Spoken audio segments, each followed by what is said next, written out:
Bienvenue à tous pour un nouveau Deep Dive. On va parler aujourd'hui d'Aurora, ce nouveau générateur d'images par IA qui fait pas mal de bruit dans le monde de la tech en ce moment. Absolument. Aurora s'est intégré à Grok 2 de xAI Oui. et apparemment il est capable de créer des images photoréalistes d'une qualité exceptionnelle. Tout à fait. Alors on va décortiquer tout ça ensemble aujourd'hui pour voir ce qu'il a de si spécial. Exactement. Déjà, est-ce que tu peux nous expliquer Bien sûr. ce qui rend Aurora si différent des autres générateurs d'images? Alors, Aurora se distingue par sa capacité à créer des images d'un réalisme saisissant. Oui, j'ai lu ça quelque part. On parle d'images presque impossibles à distinguer de la réalité. Ah ouais! Et ça, c'est grâce à l'utilisation de modèles de diffusion, une technique d'apprentissage profond qui permet à Aurora d'apprendre à partir d'énormes ensembles de données d'images. D'accord. Alors, imaginez un peu, on détruit des images en y ajoutant du bruit progressivement.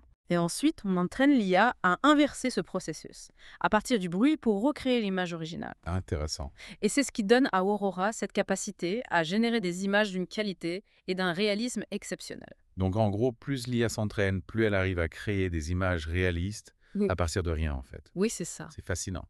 Et du coup, on entend beaucoup parler du rôle des prompts dans la création d'images avec Aurora. Oui. C'est quoi exactement un prompt? Le prompt, c'est le texte que vous donnez à l'IA pour lui dire ce que vous voulez qu'elle crée. D'accord. Plus votre prompt est précis et détaillé, Oui. plus l'image générée correspondra à votre vision. C'est comme si on lui donnait des instructions, en fait. Exactement. C'est un peu comme parler à un artiste, mais cet artiste, c'est une IA. Ah oui, c'est une bonne comparaison. Et du coup, tout le monde peut accéder à Aurora, ou c'est réservé à une élite.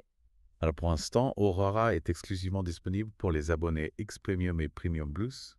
Ah oui, donc payant. C'est une décision stratégique de xAI Oui, je comprends. qui soulève des questions d'accessibilité. Oui, effectivement, ça limite l'accès pour les créateurs indépendants ou les petites entreprises qui n'ont pas forcément les moyens de s'abonner. Et ça?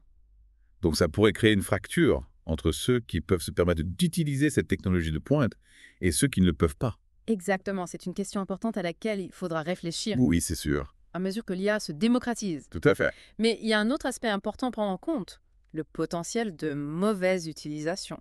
Ah oui, parce que, bon, avec une telle puissance, on peut imaginer les dérives possibles. Oui. Tu peux nous en dire plus? Imaginez par exemple la création de deepfakes. Ah oui, les fameuses vidéos truquées.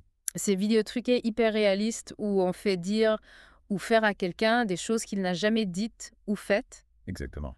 Aurora pourrait être utilisée pour créer des deepfakes d'une qualité encore jamais vue, ce qui pourrait avoir des conséquences désastreuses, oui, notamment en matière de désinformation. Tout à fait. C'est assez inquiétant quand on y pense. On voit bien que le potentiel créatif d'Aurora est immense, Oui. mais qu'il s'accompagne de risques importants. Absolument. C'est pourquoi il est crucial de mettre en place des garde-fous, Oui. des lignes directrices éthiques pour encadrer l'utilisation de cette technologie. Tout à fait. C'est un défi majeur pour notre société. Oui, c'est clair. Ah oui. Bon, eh bien, on arrive à la fin de notre deep dive. Qu'est-ce qu'on peut retenir de tout ça sur Aurora? Aura est une avancée technologique majeure Oui, qui ouvre un champ des possibles incroyable pour les créateurs, c'est vrai. mais qui nous oblige aussi à réfléchir à des questions éthiques cruciales. Tout à fait. C'est ça le plus important, je pense. Oui. Merci beaucoup pour toutes ces explications. Avec plaisir. C'était vraiment passionnant. Et merci à vous de nous avoir suivis. On espère que ce deep dive vous aura éclairé sur les enjeux d'Aurora et de l'IA en général. N'hésitez pas à continuer à vous informer sur le sujet et à bientôt pour un nouveau deep dive. Au revoir. Au revoir.